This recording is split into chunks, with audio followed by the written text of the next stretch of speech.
وہ پچ جو ایسا لگ رہا تھا کہ فلیٹ ہو چکی ہے، فلیٹ در حقیقت نہیں ہوئی تھی. ہمارے اسپنرز اتنے زیادہ تھک چکے تھے کہ ان سے اس طرح بال ہو ہی نہیں رہی تھی، لیکن ان سے اوور بولنگ کرائی گئی جس کی وجہ سے حریف ٹیم نے فائدہ اٹھایا. جو ٹیم 150 سے 160 رنز پر آل آؤٹ ہوتی ہوئی دکھائی دے رہی تھی وہ 267 رن 268 رنز کرنے میں کامیاب ہو گئی. اور جواب میں پاکستان ٹیم کا یہ حال ہے، گو کہ شان مسعود اور سعود شکیل نے کسی حد تک آخری لمحات میں مزاحمت کی، مزید کوئی وکٹ نہیں گرنے دی، لیکن اس کے باوجود ہماری 3 وکٹیں گر چکی ہیں اور ابھی ہم 194 رنز پیچھے ہیں. ابھی ہم خسارہ پورا کرنے میں لگے ہوئے ہیں، ان کو لیڈ دینا تو الگ کی دوسری بات ہو جائے گی. اور آج جس طرح پاکستان کے بیٹرز کھیلے ہیں، سائم ایوب، عبداللہ شفیق، کامران غلام اور وہ جو لوگ ہیں جو گھنٹے کے کنگ ہیں جو بولتے ہیں، وہ کامران غلام کو ایک سنچری کے بعد کنگ، مائی کنگ، آور کنگ کہہ رہے تھے. یار خدا کا خوف کرو. اور میں نے یہی کہا تھا کہ یار ٹیسٹ ڈیبیو میں سنچری کرنے کا مقصد یہ نہیں ہے کہ آپ کا کیریئر کامیاب ہو گیا. کامران غلام کے اوپر اتنا پریشر نہ ڈالیں اور خود کامران غلام کو بھی زیادہ ہوا میں اڑنے کے بجائے اپنے پیر زمین پر ہی رکھنے چاہیے. اور میں نے پوری فہرست آپ کے ساتھ شیئر کی ہوئی ہے، اگر آپ نہیں دیکھی تو ویڈیو دیکھ سکتے ہیں کہ پاکستان کے 13 ایسے پلیئرز ہیں جنہوں نے ٹیسٹ ڈیبیو میں سنچری کی ہے.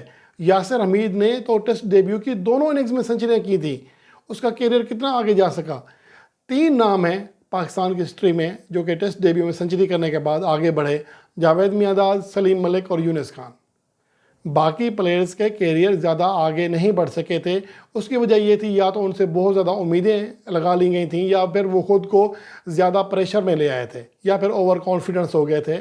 تو اس لیے کامران غلام، جن کا ابھی کیریئر بمشکل شروع ہوا ہے، ایک شاندار بیٹر ہے، وہ ڈومیسٹک کرکٹ میں لگاتار پرفارم کر رہا ہے. ان کے اوپر تنقید بھی نہیں بنتی ہے. بھی یار 2 اننگز سنچری کے بعد 2 اننگز ہی تو ہوئی ہیں.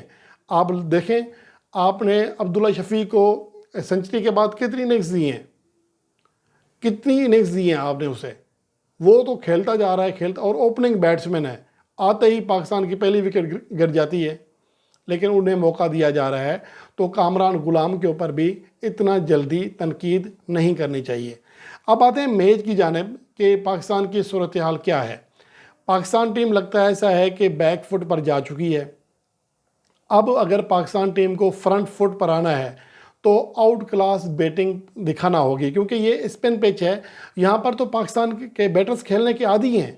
پاکستان کے یا ایشین بیٹسمین اسپن تو اچھا کھیلتے ہیں. اسپن تو انگلینڈ یا آسٹریلیا یا ساؤتھ افریقہ ان کے بیٹرز یا نیوزی لینڈ کے بیٹرز اچھا نہیں کھیلتے. ہمارا تو یہ مسئلہ نہیں تھا، لیکن اب مسئلہ دکھائی دے رہا ہے. ایٹکنسن فاسٹ بولر بھی آتے ہیں، کامران غلام کے وکٹ لے اٹھتے ہیں. جیک لیچ آتے ہیں، وہ بھی ہمارے اوپنرز کو آؤٹ کر دیتے ہیں. تو ہم نہ اسپنرز کا مقابلہ کر پا رہے ہیں، نہ فاسٹ بولر کا. نہ ہم اب ہی میں رہے ہیں نہ شی میں رہے ہیں، درمیان میں کہیں آ گئے ہیں. میں وہ والا درمیان نہیں کہہ رہا کہ ہم کچھ نہیں کر پا رہے. نہ ہماری جو پاور ہے فاسٹ بولنگ کے خلاف نہ وہ دکھائی دے رہی ہے، نہ ہم اسپنر کے خلاف جو اچھی تاریخ رکھتے ہیں، ایک اچھا ریکارڈ رکھتے ہیں، نہ ہم وہ کر پا رہے ہیں. تو پاکستان ٹیم ابھی جو آج کے آخری 1.5 سیشن ہوا ہے، آدھے دن کا کھیل تو ٹوٹلی پاکستان کے حق میں تھا. اگر شان مسعود وہاں پر یہ بیوقوفی نہ کرتے تو پاکستان ٹیم بآسانی 160 170 رن سے پہلے انگلینڈ کو آؤٹ کر سکتی تھی. لیکن بہرحال ابھی بھی پاکستان کے پاس ہے، موقع ہے کہ سعود شکیل کریز پر ہیں، شان مسعود ہیں، محمد رضوان ہیں، سلمان علی آغا ہیں، اور عامر جمال کو تو آپ نے ایز اے بیٹسمین کھلا دیا ہے. تو ایز اے بیٹسمین ان سے کارکردگی کی امید کرنی چاہیے، یہی ہو سکتا ہے. تو پاکستان ٹیم اگر ابھی بھی اپنے اوسان خطا نہ کرے، اوسان قابو میں رکھے، تو ان کی جو اسپن ہے اتنی کوئی زیادہ ابھی ٹرن نہیں ہو رہی ہے. پاکستان کو آخری اننگز میں اس سے کہیں گنا زیادہ مشکلات کا سامنا کرنا پڑے گا. اس لیے یہ کل کا جو دن ہے یہ پاکستان کے لیے میچ کا اہم ترین دن ہے. اگر پاکستان نے ان کی جو لیڈ ہے وہ ختم کرتے ہوئے کم از کم 80 90 100 رنز کی بھی لیڈ حاصل کر لی تو پاکستان پوری طرح میچ میں واپس آ سکتا ہے، کیونکہ یہ مارجن رکھنا پڑے گا. آخری اننگز میں آپ کو جتنا ڈس ایڈوانٹیج ہوگا اس کا ایڈوانٹیج آپ کو اس اننگز میں حاصل کرنا ہے. 80-90-100 رنز آپ نے لیڈ حاصل کرنی ہے, تب جا کر آپ میچ میں پوری طرح ان ہو سکتے ہیں. اب دیکھنا یہ ہے کہ شان مسعود جن کی کیپٹنسی کی کامیابی کے ہم چرچے ہی ہیں, اب ان کی بیٹنگ جو ہے مجھے لگتا ہے یہ ان کا آخری ٹیسٹ میچ ہے اگر پی سی بی تھوڑے ہوش کے ناخن لے تو, کیونکہ ان کی مجھے کیپٹنسی تو بالکل سمجھ نہیں آ رہی تھی. خاص طور پر آج جو بولنڈرز کی ہیں یہ بہت ہی زیادہ کسی بھی طرح قابل قبول نہیں ہے. لیکن اس کے باوجود ابھی میچ چل رہا ہے, ہمیں نیگیٹو باتیں کرنے کے بجائے اچھی امید کرنی چاہیے کہ شان مسعود کوئی بڑی کارکردگی دکھائیں گے اور پاکستان کو مشکل صورتحال سے نکال کر ایک ایسی اننگز کھیلیں گے کہ کم از کم ان کا کیریئر جو ہے آگے چلتا رہے. یہ نہ ہو کہ ان کی کیپٹنسی کے ساتھ ان کا کیریئر بھی دی اینڈ ہو جائے.